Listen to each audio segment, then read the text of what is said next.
जर टीव्हीची किंमत 25% वाढवली तर नवीन किंमत पुन्हा मूळ स्थितीत आणण्यासाठी किंमत कितीने कमी करावी लागेल असा प्रश्न.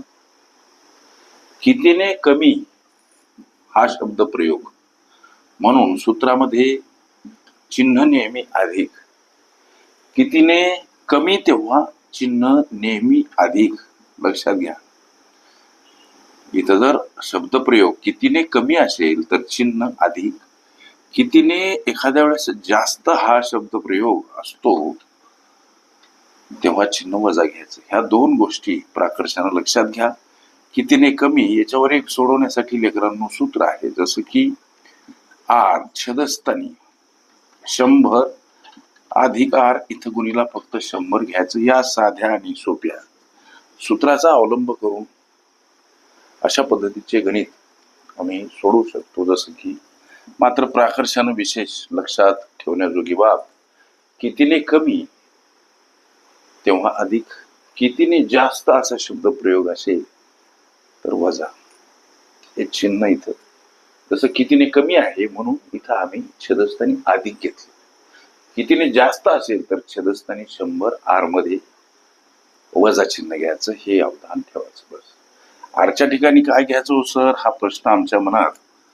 तर प्रश्नामध्ये दर्शवलेले हे टक्के. ओके, म्हणजे सोडवण अशी. सूत्र पुन्हा एकदा, आर छेदस्थानी 100 अधिक आर गुणीला 100.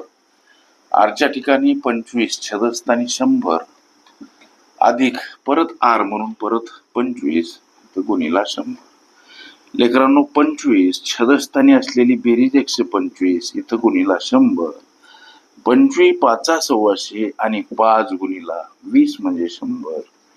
20% हे साधा आणि सोपा प्रश्न. हे तुमच्या प्रश्नाचं उत्तर.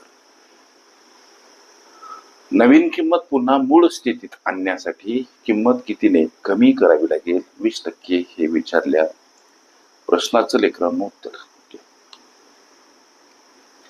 किती टक्क्यांनी जास्त, किती टक्क्यांनी कमी, ही माझी प्लेलिस्ट अवश्य बघा. त्यामध्ये विविध स्पर्धकांनी विविध अंगांनी विचारल्या संभाव्य अशा असंख्य प्रश्नांचा सराव तुम्हाला करता येईल.